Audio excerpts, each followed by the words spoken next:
Praise the Lord family, मेरा नाम सुजाता है। ये मेरे हस्बैंड मिस्टर रंजीत हैं। तो 2022 में मैंने सेकेंडरी कंसीव किया था और किसी कारणवश मुझे अबॉर्ट कराना पड़ा। कुछ महीने बाद मुझे पोस्ट डिप्रेशन हो गया था। जो पहले के 3-4 महीने थे दैट वाज वेरी सिवियर। मैं जब भी रास्ते से निकलती थी मुझे एम्बुलेंस हो गया या डेथ न्यूज़ हो गया ना, मैं बिल्कुल बर्दाश्त नहीं कर पाती। अंदर ही सहम जाऊंगी कि कहीं मुझे कुछ ना हो जाए या मेरे फैमिली मेंबर्स को कुछ ना हो जाए। मुझे फियर ऑफ डेथ हो गया था। पोस्ट डिप्रेशन में मुझे सिर्फ मरे हुए लोग दिखते थे और कब्र दिखता था, जिसकी वजह से मैं बिल्कुल सो नहीं पाती थी। कुछ महीने तो मैंने अपने आप को कमरों में बंद कर लिया था क्योंकि मैं बिल्कुल परेशान हो गई थी। ना मेरे को किसी से बात करना है, हस्बैंड को कहीं बाहर जाने नहीं देना या बेटे को कहीं बाहर जाने नहीं देना, क्योंकि मुझे यही डर लगा रहता था कि कहीं वो मर जाएंगे। ऐसा सिचुएशन तो बहुत खराब हो गई थी। मैं भी चिड़चिड़ापन हो गया था, ड्रिंक करने ज्यादा लग गया था कि क्या करूं समझ नहीं आ रहा था। अब इसको संभालो, जो बेबी है मेरे जैसे उसको संभालो, मैं घर की बुरी हालत हो गई थी। और जो भी मेरे सामने खड़ा हुआ ना, सिर्फ मुझे वो मरा हुआ ही दिखता था। मैं दिन नहीं, मैं रात नहीं, मैं बिल्कुल सोई नहीं होंगी।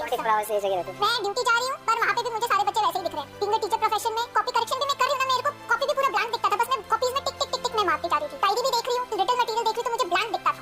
मैं सोने से भी डरती थी क्योंकि मुझे यही लगता था कि अगर मैं अभी सो गई तो मैं मर जाऊंगी। मेरे वर्किंग प्लेस में एक मेरे कलीग थे, उन्होंने मुझे एफओजे के बारे में बताया। मैं हर एक संडे का या जो भी इवेंट होता था, फ्राइडे का, नाइट विजन, मैं हमेशा ऑनलाइन देखती थी। जैसे हफ्ते में 1 दिन देख लिया, 2 दिन देख लिया। उसके बाद मैंने लगातार शुरू किया, तो हमने साथ में प्रेयर किया। उसी के नेक्स्ट मंथ ही मैंने कंसीव किया दोबारा। कंसीव करने के बाद जब सेकंड अल्ट्रासाउंड कराया गया, उसमें मुझे बताया गया कि आपके प्लेसेंटा अक्रीटा है। प्लेसेंटा अक्रीटा मींस यूट्रस प्लेसेंटा को टच कर रहा है और प्लेसेंटा यूरिनरी ब्लैडर को टच कर रहा है, जबकि ये तीनों फ्री होने चाहिए। शुरू में तो एक्चुअली मैं भी डर गया। सेकंड जब हम लोग अल्ट्रासाउंड कराने गए तो घर जाकर मैं दोनों डिस्कस किए तो मैं अपनी राय दिया कि मैं इसको अवॉइड करा दूं। फिर उन्होंने बोला कि नहीं, जीसस के नाम में पढ़ना है। मैं यही चाहता था मेरी वाइफ मेरे साथ रहे, जान में कुछ खतरा ना हो। जैसे ये हर एक सेकंड में, हर एक मिनट में, जैसे ये प्रेयर फोन में लगी रहती थी। नाइट में भी 3 बजे रात को उठ के प्रेयर वो करती थी।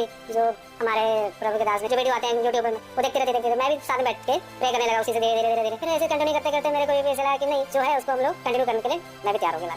उस समय मुझे बता दिया गया था कि आपकी जान को बहुत खतरा है क्योंकि ये कॉम्प्लिकेशंस है। फिर मैंने अधिकार के बारे में सीखा कि अधिकार हमारे पास ही है। घोषणा करना सीखा। अपोस्टल जी ने जैसे बताया कि आप दूसरों पे निर्भर नहीं रह सकते हो, आपको अपना पेड़ उगाना, अपनी बीज बोनी है। मैंने अपने आप ही वचन घोषणा करना शुरू किया। बाय बर्थ हम क्रिश्चियन, लेकिन ये घोषणा करना, अधिकार लेना, इन सब के बारे में हमें बिल्कुल भी नहीं पता था। फिर बाद में जब हम लोगों ने ये सब चीजें सीखी तब हमें पता चला कि जीसस ने हमारे लिए क्या कुछ नहीं किया हुआ है। मैं पहली बार अकेले एफएलजे चर्च आई थी। मुझे इतना अच्छा लगा अंदर से कि कोई हेवन में बैठी हूं। मैं एक उम्मीद के साथ आई थी कि जीसस, जो भी मेरा अल्ट्रासाउंड का रिपोर्ट है मैं उसको कैंसिल करती, लेकिन जब मैं वापस दोबारा अल्ट्रासाउंड का रिपोर्ट करवाया वो बिल्कुल भी चेंज नहीं हुआ। तो बस मैंने ये चीज बोला कि जब शैतान ने जीसस को नहीं छोड़ी, उनकी परीक्षा ली, तो शायद शैतान भी मेरी परीक्षा ले रहा है कि मेरा विश्वास कितना बड़ा है। मैं वचन पे दृढ़ रही। इज़ाया 53:5 बोलकर मैं यीशु के कोड़े खाने से चंगी हूं। मैं दिन नहीं, मैं रात नहीं, मैं बस में बोलती रही।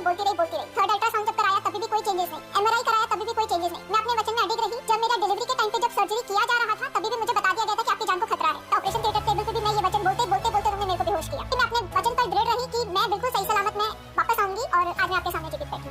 जब मेरा बेबी डिलीवर हुआ और मुझे डायरेक्टली आईसीयू में शिफ्ट किया गया, जहाँ पे मैं बिल्कुल बेहोश थी। शाम को 6-7 बजे मेरे को होश आया।